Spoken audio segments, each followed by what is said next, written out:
Good morning to our lecturer, Dr. Zairi Zainul.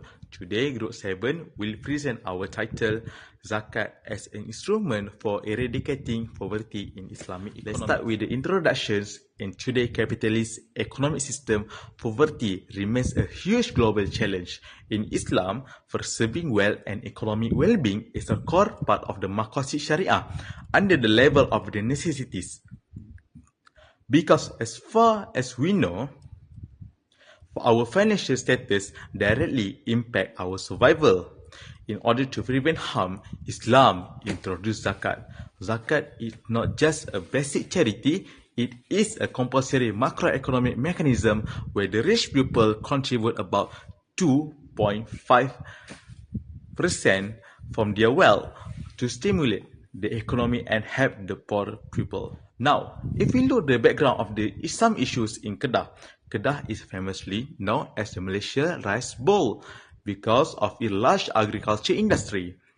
Even though Kedah gross domestic product reached about RM 47.471 billion in 2021 after recovering from the COVID-19, but in the reality on the background is very challenging. There is an uneven distribution of wealth between urban industrial districts like Kulim and rural agriculture districts like Baling. For example, in 2024, the mean household income in Kulim was about 6,395 Malaysia ringgit, but in Baling, it was only about 5,107 ringgit. This income gap falls about 220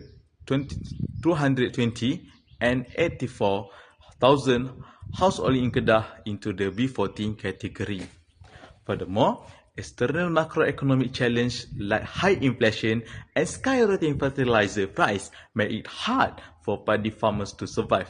Paddy farming costs can reach up until 7,000 Malaysia ringgit per hectare, but the floor price of the rice yield is only about 1,300 per ton. This high input cost push many families into the asnaf category. This is where the Kedah State Zakat Board, or we call it in Lembaga Zakat Negeri Kedah, LZNK, must intervene to manage and distribute zakat effectively to lift people out of the poverty. To fix a problem, we must first understand why it happens. I will now pass the presentation to AZFAR to identify the core root cause of the poverty in Kedah. Thank you, AQIL. I will cover problem identification and analysis of the issue. From our research, we can identify three main structural factors causing poverty. First is employment and lack of job opportunities. When the labor force grow faster than economic opportunities, instance competition allow employer to offer low wages. This diminishes the purchasing power of families, force them to deplete emergency saving, and hurts their children education. Second is the lack of business capital. Small traders cannot expand or buy modern machines, forcing them to borrow from third parties with higher interest rates, trapping them in a cycle of debt. Third, the digital divide. Many poor residents lack digital skill and suffer from weak internet infrastructure, making it incredibly difficult to compete in modern market. Into the analysis of the issue, let's look at the official data from Lembaga Zakat Kedah website. Our documents show a composite chart from 2021 to 2035. Zakat collection has increased positively, reaching over 321 million ringgit in 2035.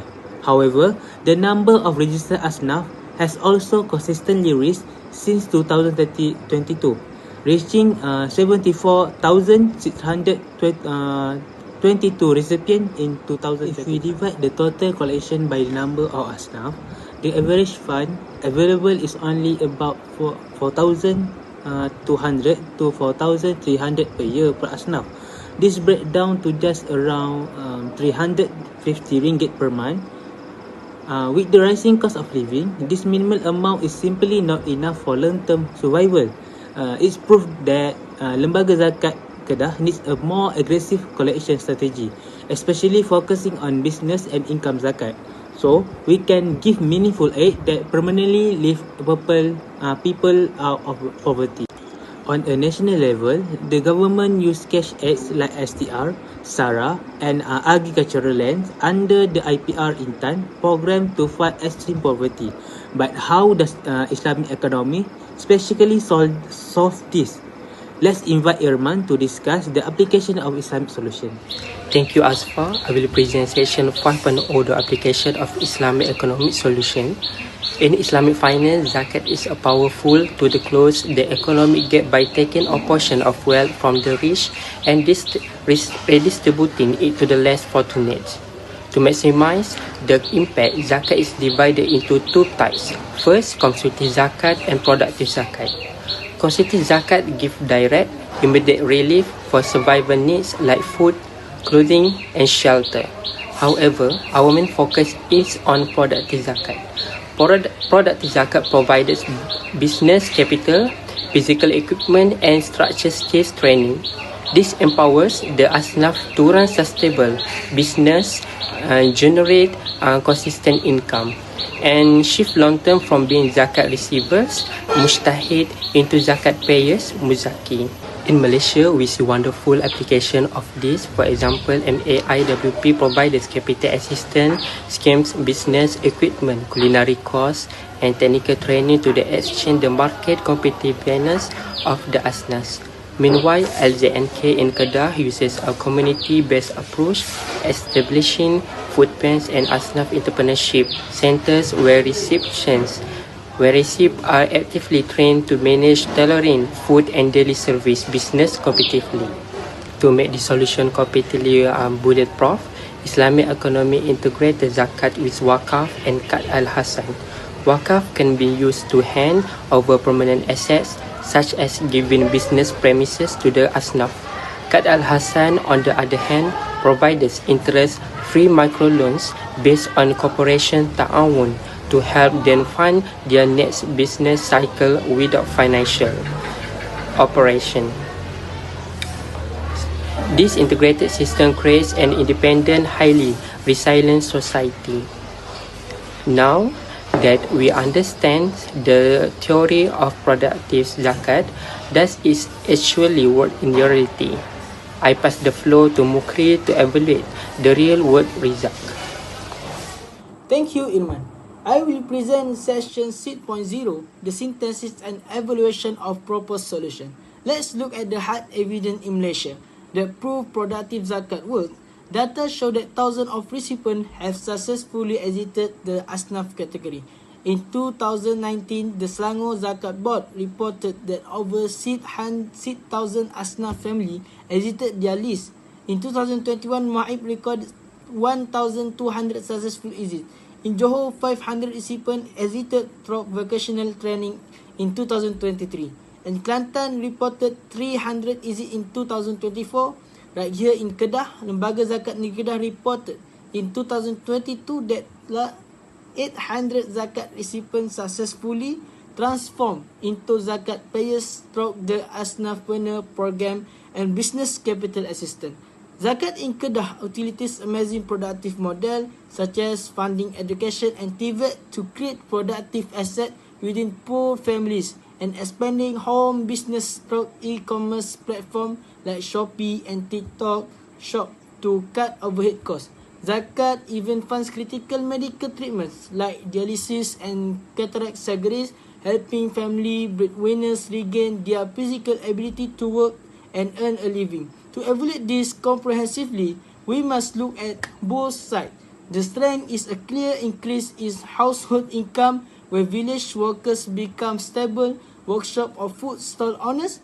A great research finding show that asnaf who receive revolving capital under Kedah microcredit program along with financial management training record a 13% to 15% income increase within 2 years. However, the weakness and challenge is sustainability. Some asnaf fail after 2 to 3 years due to market competition or they sell their given machine for immediate cash. This is why we need state policy support. corporate mentoring and a complete ecosystem like LZK, Lembaga Zakat Negeri Kedah, large-scale smart paddy field project, which provides seed, machinery and a guaranteed purchase of harvest. A realistic success story is a single mother in Bali. She originally sold traditional cake with uncertain income. Lembaga Zakat Negeri Kedah gave her an industrial mixer and freezer worth 500 and enrolled her in halal packaging course. Within 3 years, her frozen curry puff penetrated local supermarket chains in Alostar and Sungai Petani. Today, she is no longer an asnaf and actually employs 2 workers from her village. This beautiful success story brings us to our final session. I will now hand over to SYAFIQ to deliver the conclusion. Thank you. Thank you, MUQRI. I will now present the conclusion of our paper. To summarize, living in our contemporary global economic landscape requires rapid adaptation. Poverty remains a deep-rooted obstacle in Kedah, driven by systematic wealth gap between rural and urban areas, high inflation affecting agriculture inputs, unemployment and lack of digital skills. However, the Islamic economy system proves that we do not have to rely blindly on market forces that fail to distribute wealth equitably. Zakat stands as a robust, time-tested, mass macroeconomic solution, while historical zakat focused heavily on contemporary consumptive relief. The modern key to long-term mobility and complete poverty eradication lies in the critical shift toward productive zakat. By strategically injecting zakat as business capital, funding higher education, and integrating digital tools like Shopee and TikTok Shop, we empower our asnaf to break the psychological dependency on monthly cash assistance. The concrete data we analyzed, such as the 800 asnaf in Kedah turning into Muzaki in 2022. The massive success of the large-scale smart paddy field ecosystem proves that this model is a highly realistic blueprint for economic transformation. To fully maximize the potential and align with the national target of ending extreme poverty by the first quarter of 2026, strategic cooperation is absolutely imperative. We must strengthen the golden triangle between state government policies to allocate business spaces, experience corporate mentor to coach entrepreneur, the religious authorities like Lembaga Zakat Negeri Kedah to manage fund with absolute integrity, combined with government initiatives like STR, SARA and the IPR Intan. Agricultural programs, productive zakat acts as a final catalyst. Ultimately, the shift creates a self-reliant community and permanently eliminates poverty. That concludes our presentation. Thank you very much to Dr. Zari for your time.